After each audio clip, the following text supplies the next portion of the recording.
ചേലക്കരയുടെ ചേലുള്ള MLA. അപ്പൊ നമ്മൾ യാത്രയായിട്ട് ഇറങ്ങിയാണ്. നമ്മൾ 8 ജില്ല പൂർത്തിയാക്കി. 8 ജില്ലയിൽ നമുക്കറിയാൻ കഴിയുന്നത് അതിഭീകരമായ ഗ്രൗണ്ടിലൊക്കെ ഭീകരമായിട്ടുണ്ട്. എൻഫോഴ്സ്മെന്റ് കടുക്കുമ്പോഴും അത്രത്തോളം ശക്തമായിട്ടുണ്ടെന്നാണ് പറഞ്ഞത്. അപ്പൊ നമുക്കിനി ഇതൊരു അന്തിമ പോരാട്ടം. അതിൽ തന്നെ നമ്മൾ 24 ന്യൂസ് ഈ ക്യാമ്പയിനുമായിട്ട് ഇറങ്ങിയതിന് നിങ്ങൾക്കൊരു ബിഗ് സല്യൂട്ട്. Thank you. ആ സല്യൂട്ട് താങ്കൾക്കുണ്ട്. ഇവിടെ നാം കാണുന്നേക്കാൾ വലിയ ഭീകരാണിത്. നമുക്ക് മാധ്യമങ്ങളെല്ലാവരും ഇങ്ങനെ ഇറങ്ങിയത് വലിയ ഗുണമാണ് കേരളത്തിൽ ഇത്തരം ഒരു പ്രതിസന്ധി ഘട്ടത്തിൽ നമ്മളെല്ലാവരും ഒരുമിച്ച് നിൽക്കുന്നത് നിർബന്ധമാണ്. ഇവിടെ നമുക്ക് കേരളത്തിലെ മലയാളികളെല്ലാവരും ഒരു ക്യാമ്പയിൻ ഏറ്റെടുത്താൽ അതിനൊപ്പം നിൽക്കും എന്ന കാര്യത്തിൽ പരമസത്യമാണ്. നമുക്ക് കോവിഡും പ്രളയം എല്ലാം മറികടന്നത് നമ്മളെല്ലാവരും ഒരുമിച്ച് നിന്നുകൊണ്ടാണ്. ഈ കാര്യത്തിൽ നമുക്ക് നിൽക്കും എന്ന കാര്യത്തിൽ നല്ല ഉറപ്പുണ്ട്. ചേലക്കരയിൽ ഞങ്ങളും തുടക്കം കുറിച്ചിട്ടുണ്ട്.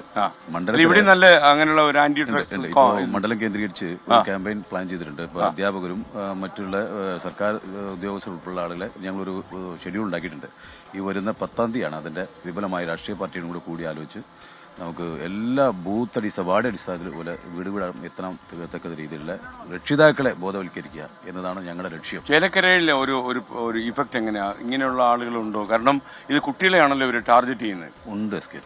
ഉണ്ടല്ലേ?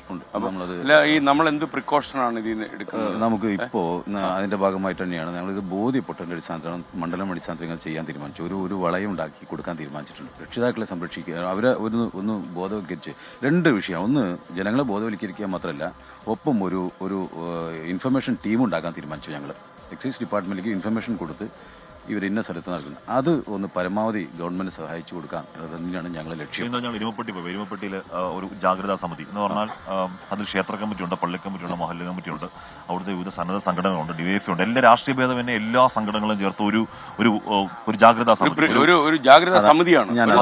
അതാണ് ഞാൻ പറഞ്ഞത്. 10-ാം തീയതി ഞങ്ങൾ അതിന്റെ ഷെഡ്യൂൾ അനുസരിച്ച് എല്ലാ പള്ളി കമ്മിറ്റി എല്ലാവരും വേണം.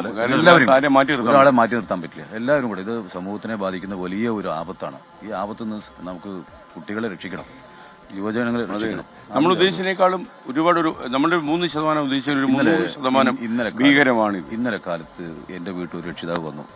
നെഞ്ഞു പൊട്ടുന്ന ഒരു കാഴ്ചയായിരുന്നു. വിങ്ങി കരയായിരുന്നു അദ്ദേഹം.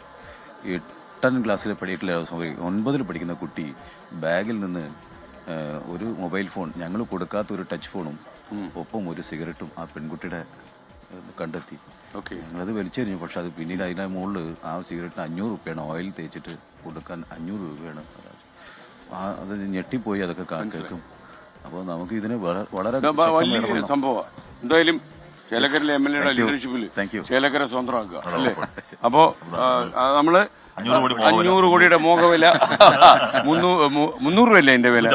അത് നമ്മുടെ യഥാർത്ഥ വിലയാണ്. ഈ മോഹവിലക്കാണല്ലോ പ്രസക്തി. നമ്മളെല്ലാം സ്വപ്നം കാണാൻ പഠിച്ചവരാണല്ലോ. Okay, thank you. സന്തോഷം. അങ്ങേക്ക് ഇനി തിരക്കിട്ട നാളുകളായിരിക്കണം. കാരണം ഇതൊരു കോഴിക്കോട്. ഓക്കെ, വളരെ സന്തോഷം. Thank you.